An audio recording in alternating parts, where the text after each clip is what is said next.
All right, number 11 is the section where you're doing the unit circle backwards.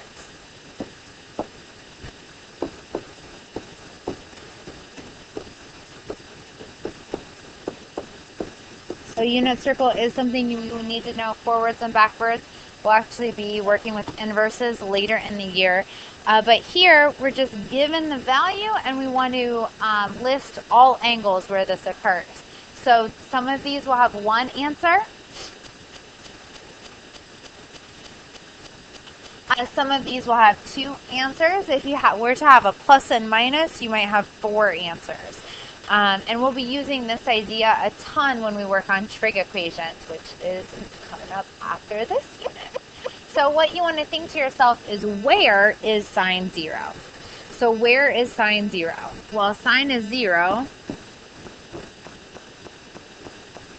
all along the x-axis. So our two angles there between 0 and 2 pi, not including 2 pi, would be 0 and pi. And I do think kind of drawing that picture is helpful, especially for this quadrant. B, where is sine -1? Sine is -1 there, right down at the bottom. And that angle value is 3 pi over 2. Again, we could write an infinite number of angles where this occurs. But we're only writing angles between 0 and 2 pi, including 0, not including 2 pi. All right, where is sine 1/2? And we're doing positive 1/2 here. So if sine is positive, that means we're looking quadrant 1 and quadrant 2. And sine is 1/2 at the 6th.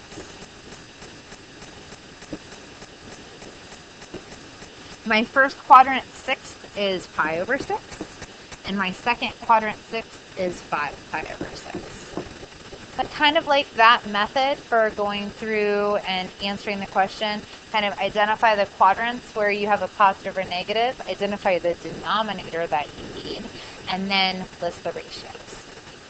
So here I have sine, where is sine negative? Radical 3 over 2. So sine is negative in quadrants 3 and 4.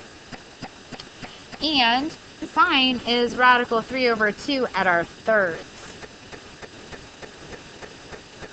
So the third that happens in quadrant 3 is 4 pi over 3. And our third that happens in quadrant 4 is 5 pi over 3. Sometimes it helps me to count around in thirds. First quadrant is 1 pi over 3, 2 pi over 3 in second quadrant. 3 pi over 3 is pi. And then 4 pi over 3 and 5 pi over 3 down there. And that's the fourth quadrant. All right, more unit circle backwards. Where is cosine 0? Well, cosine is 0 on our y-axis, right, where x is 0. So those angles, two angles there, pi over 2 and 3 pi over 2. Where's cosine 1? For F. Cosine is 1 just at 0 and 2 pi, but here we're not going to list 2 pi because that wasn't, we were restricted from 0 to 2 pi, not 2 pi. Where is cosine -1/2? Okay, cosine and negative. Cosine is negative in quadrant 2, in quadrant 3, cosine positive in 1 and 4. Cosine is 1/2 at our thirds.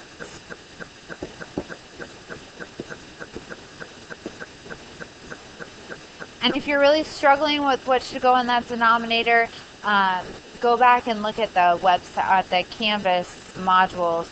There's some fill out unit circle activities that I've linked to. There's some online flashcards. You can make yourself flashcards. Really, if you can use the first quadrant, if you know the first quadrant denominator, you can get the rest of them.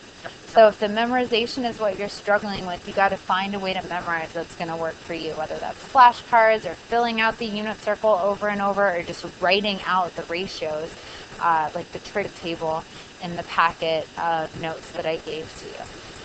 All right, so that aside, what thirds do we have? Our third in the second quadrant is 2 pi over 3. And in the third quadrant, it's 4 pi over 3. All right, cosine is radical 3 over 2. Here, we're looking for positive radical 3 over 2. So we know cosine is positive in quadrant 1 and quadrant 4. And cosine is radical 3 over 2 at our 6. In the first quadrant, we have just pi over 6. And in the fourth quadrant, our pi over 6 is 11 pi over 6. So those are the two places where cosine is radical 3 over 2.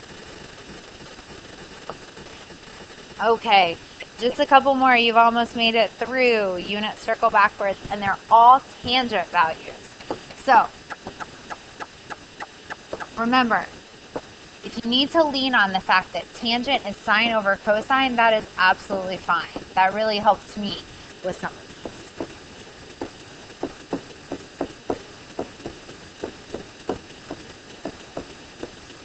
The other thing that I have memorized for tangent is this.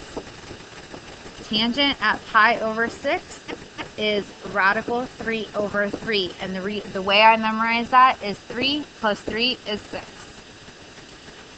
Tangent at pi over 3 is radical 3.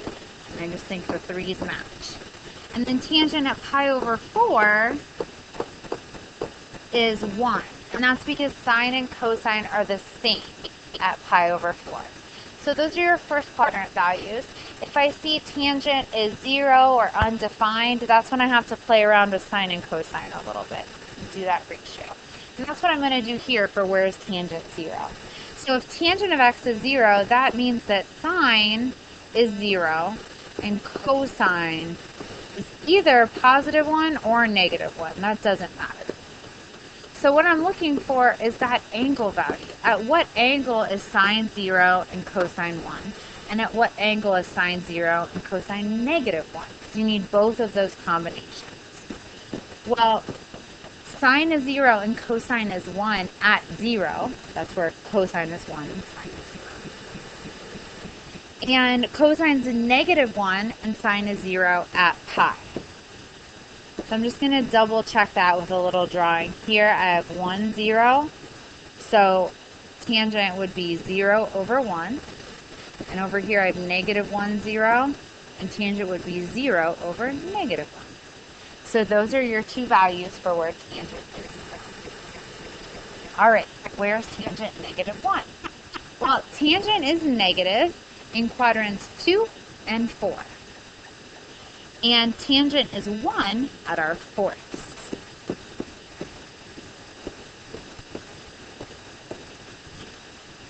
The fourth that happens in quadrant 2 is 3 pi over 4. And the fourth that happens in quadrant 4 is 7 pi over 4. All right, where is tangent radical 3? Again, we're looking for where tangent is positive now. Tangent's positive in quadrants 1 and 3. And tangent is radical 3 at our thirds. So the third that happens in the first quadrant is pi over 3.